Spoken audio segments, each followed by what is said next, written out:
मौसम, आबोहवा, climate change, बदलती आबोहवा, मौसमियाती तब्दीलियाँ। ये हैं वो अल्फाज, वो इस्तिलाहात जिनसे आप सब बखूबी वाकिफ़ हैं।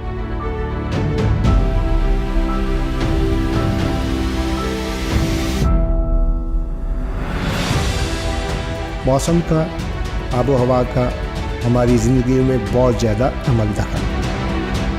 दुनिया का सबसे ज़्यादा मौजूद गुफ्तगू, आज मौसम अच्छा है, कल मौसम ऐसा था। ये हैं वो अल्फाज जो दुनिया के हर खित्ते में, हर ज़बान में, ज़बान कदीम से अब तक बोले जाते हैं। लेकिन कुछ सालों से इनमें कुछ इजाफा हुआ। जैसे आज शदीद गर्मी है, फ़लाँ इलाके में शदीद सैलाब, फ़लाँ इलाके में शदीद तूफ़ान, यानी एक लफ्ज़ शदीद का इजाफा हुआ। जहाँ दुनिया की आबोहवा तब्दील हुई तो पाकिस्तान की आबोहवा भी बदल चुकी है। क्लाइमेट चेंज को समझने के लिए हम कोशिश करेंगे कि हर शोबे के माहिरीन से बात हो। मेरी तो आधी ज़िंदगी गुजर गई मौसमों की साइंस और क्लाइमेट चेंज को समझने में।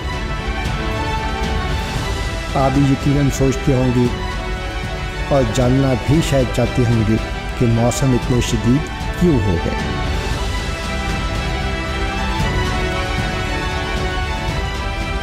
यही तो है क्लाइमेट चेंज, यानी बदलती आबोहवा।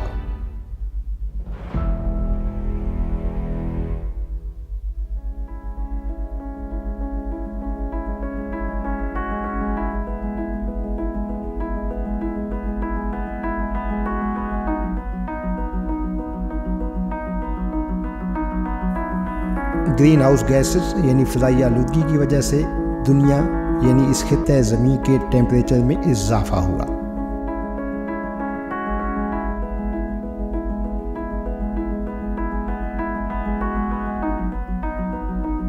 टेम्परेचर में इजाफे की वजह से आबोहवा तब्दील हुई।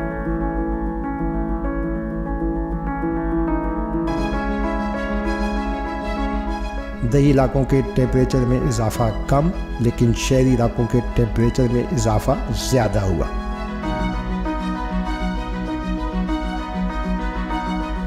बुलंदोबाला बिल्डिंग्स और ट्रैफिक की वजह से शहरी इलाकों के टेम्परेचर में निस्बतन ज़्यादा इजाफा हुआ।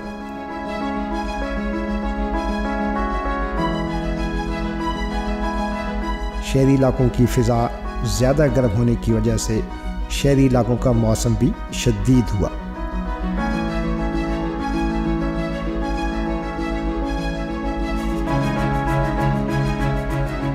जब टेम्परेचर बढ़ेगा तो क्या होगा? टेम्परेचर बढ़ेगा तो आपका जो वाटर बॉडीज़ है, जिस तरह आपके ओशन है, ठीक है, और आपके रिवर्स या आपके जो सॉइल मॉइस्चर, सॉइल में भी जो मॉइस्चर, वो टेम्परेचर बढ़ने से ज़्यादा एवेपोरेट होगा। अब मोर एवेपोरेशन जब होगी और एयर का भी टेम्परेचर हायर होगा तो क्या होगा कि उसके अंदर मॉइस्चर को होल्ड करने की कैपेसिटी बढ़ जाएगी और हमारे जो एटमॉस्फेयर है इसके अंदर मॉइस्चर बढ़ जाएगा। अब जो मुश्किल सवाल आता है, ठीक है, टेम्परेचर के बारे में तो हम बड़े श्योर हैं कि जी टेम्परेचर इतने इतने डिग्री बढ़ गई हैं, पाकिस्तान में भी बढ़ गई हैं। लास्ट इंडस्ट्रियल रेवोल्यूशन से हम देखें तो ग्लोबली 1 डिग्री टेम्परेचर राइज कर चुका है और वो हम एक्सपेक्ट कर रहे हैं कि वो 1.5 और 2 डिग्री तक जाएगा ही जाएगा, चाहे हम कोई भी मिटिगेशन कर लें। ठीक कि अब ये जो मॉइस्चर कंटेंट बढ़ गया है एटमॉस्फेयर के अंदर, अब इसमें रेनफॉल की फॉर्म में या प्रेसिपिटेशन की फॉर्म में नीचे आना। अब आया ये जो रेनफॉल है ये किन इलाकों में बढ़ जाएगी और किन इलाकों में कम हो जाएगी। ठीक है, एक चीज़ तो हमें वाज़ह नज़र आती है कि अगर मॉइस्चर कंटेंट बढ़ रहा है तो हम वी कैन एक्सपेक्ट कि एक्सट्रीम इवेंट्स जो है वो फिर उनकी प्रोबेबिलिटी थोड़ी बढ़ जाएगी। लेकिन अब प्रॉब्लम ये है कि कुछ एरियाज़ जो से है, ठीक है, मे बी क्योंकि इस वार्मिंग की वजह से आपकी सर्कुलेशन में चेंजेस अब वो जब सर्कुलेशन में चेंजेस आती हैं तो दैट मीन्स कि ज़रूरी नहीं है कि हर जगह पर ही रेनफॉल बढ़ जाएगी, ठीक है। उस सर्कुलेशन चेंजेस की वजह से हो सकता है कुछ एरिया जो से है वो ड्रायर हो जाएं और कुछ एरिया जो है वो मज़ीद वेटर हो जाए।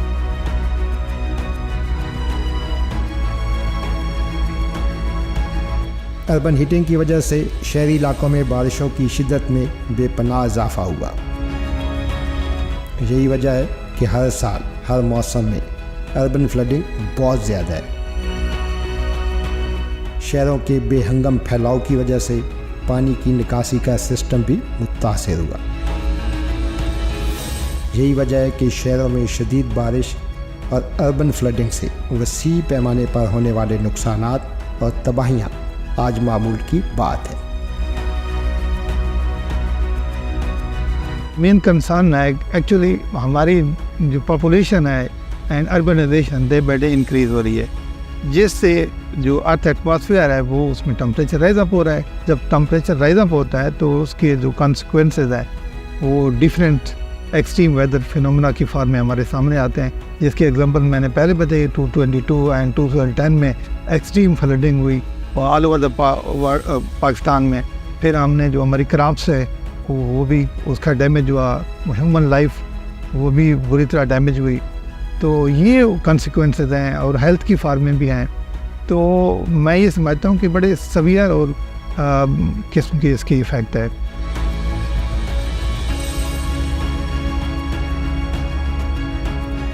ग्लोबल वार्मिंग की वजह से दुनिया के या हर मुल्क के टेम्परेचर में इजाफा तो औसतन 1 डिग्री सेंटीग्रेड का हुआ, लेकिन इस 1 डिग्री सेंटीग्रेड ने मौसमों को, आबो हवा को वसी पैमाने पर तब्दील किया।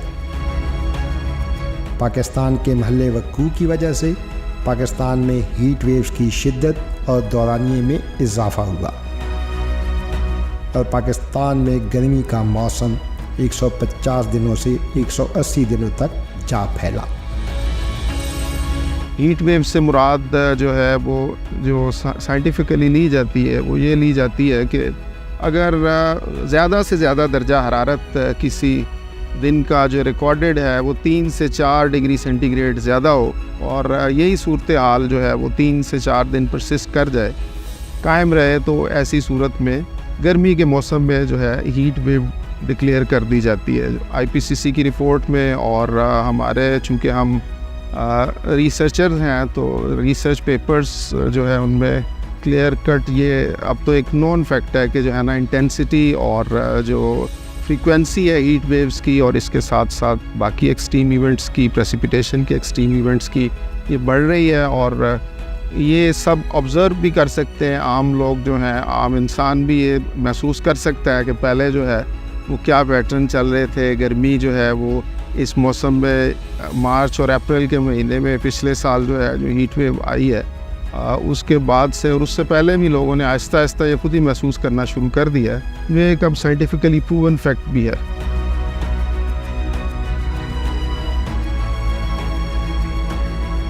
गर्मी की शिद्दत और गर्मी के मौसम के फैलाव की वजह से पाकिस्तान में मॉनसून का मौसम भी तेज़ी से तब्दील हुआ। मॉनसून सीज़न के दौरान और ख़ुसूसन माह जुलाई और माह अगस्त में होने वाली बारिशों की शिद्दत में भी गैर मामूली इजाफा हुआ। कभी तो बहुत अच्छा मॉनसून और शदीद सैलाब, कभी मॉनसून कमज़ोर और खुश्कसाली का सामना। क्लाइमेट चेंज जो है उसका बहुत ज़्यादा इफ़ेक्ट आ रहा है पाकिस्तान की मॉनसून पे। आप 2010 की बारिशें ले लें या सैलाब ले लें, आपको खुद अंदाज़ा हो जाएगा।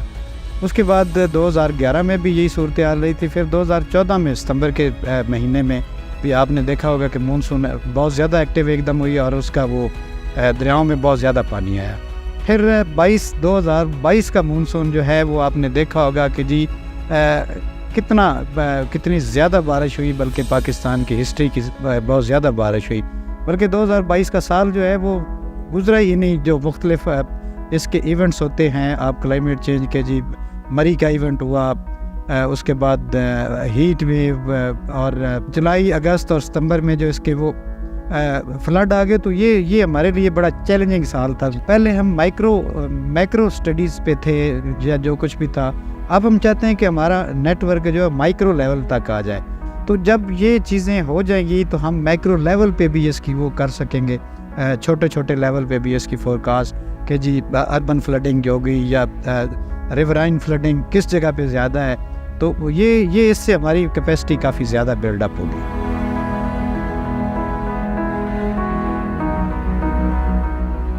पाकिस्तान समेत जनूबी एशिया में मानसून की टाइमिंग बहुत ज़्यादा मुतासिर हुई। कभी मानसून बारिशों में गैर मामूली ताख़ीर और कभी बारिशों का कबल अज़ वक्त आगाज़। मानसून बारिशों की टाइमिंग के अलावा मानसून बारिशों का पाकिस्तान के मगरबी इलाकों तक तेज़ी से फैलाव भी बदलती आबो हवा यानी क्लाइमेट चेंज का नतीजा है। पाकिस्तान में मानसून स्टार्ट होता है लास्ट वीक ऑफ जून या फर्स्ट वीक ऑफ जुलाई और ये चलता है मिड ऑफ सितंबर तक। पीक सीज़न हमें मिलता है जुलाई और अगस्त में। और मानसून के दौरान हमारे पास जो मेजर जो वेदर प्रोड्यूसिंग सिस्टम्स हैं वो बे ऑफ बंगाल साइड पे आते हैं, ऑल्दो आपके अरेबियन सी से भी मॉइस्चर की कंट्रीब्यूशन है। और हमारे यहाँ ये मानसून जो है चूँकि सिग्निफिकेंट अमाउंट में रेनफॉल देता है और ये मेजर सोर्स है आपकी एग्रीकल्चर के लिए पाकिस्तान में। और हमारी जो पाकिस्तान में जो GDP है रिलेटेड टू एग्रीकल्चर वो 24% कंट्रीब्यूट करती है। और हमारी एग्रीकल्चर के लिए जो मेजर सोर्स है वाटर का वो स्नो मेल्टिंग जो ग्लेशियर से इंडस में आती है उसके साथ साथ मेजर रेनफॉल की सूरत में हमें मानसून के दौरान मिलता है। मानसून के हवाले से अगर हम देखें क्लाइमेट चेंज के इम्पैक्ट को, तो लास्ट 20 ईयर्स में हमारे पास जो मानसून का ड्यूरेशन है उसमें स्पेसिफिकली पहले इवेंट अगर 4 से 5 दिन का आता था जो जिसको हम मानसून एक्टिव फेज बोलते हैं, अब वो रिड्यूस हो गया, वो 2 दिन पे चला गया है और वो 2 से 3 दिन में। और इसमें हमें एक्सट्रीम रेनफॉल मिलती है और इस एक्सट्रीम रेनफॉल की वजह से फिर फ्लैश फ्लड का और अर्बन फ्लडिंग का जो है वो और बढ़ गए हैं इसके चांसेस। पाकिस्तान के बाज़ इलाकों ख़ुसूसन सूबे सिंध और बलूचिस्तान में बारिशों की कमी की वजह से अमूमन खुश्क साली की सूरत हाल का सामना भी क्लाइमेट चेंज की वजह है। किसी एक मौसम में बारिशों की कमी यानी सीजनल स्केल की खुश्क साली की वजह से मकामी किसान सबसे ज़्यादा परेशान। फ्लैश ड्राउट यानी किसी भी इलाके में बारिशों का अचानक रुक जाना क्लाइमेट चेंज का एक नया चैलेंज है।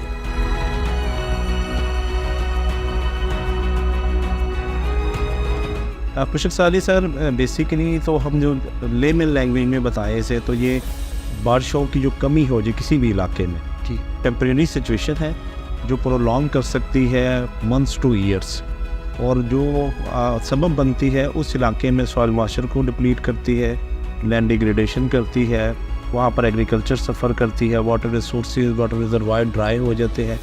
तो ये उसकी कुछ डिफरेंट टाइप्स हैं जिसमें हम कैटेगराइज में जाए तो पहले मेट्रोलॉजिकल ड्राउट आता है, जब आपकी बारिशें कम हो तो हम उस कंडीशन को मेट्रोलॉजिकल ड्राउट। और फिर उसकी वजह से जब बारिशें जो है ऑब्वियसली आपका ग्राउंड वाटर रिचार्ज नहीं होगा, सॉइल मॉइस्चर आपका डिप्लीट करेगा तो एग्रीकल्चर आपकी सफ़र करती है, उस टाइप को एग्रीकल्चर ड्राउट कहते हैं।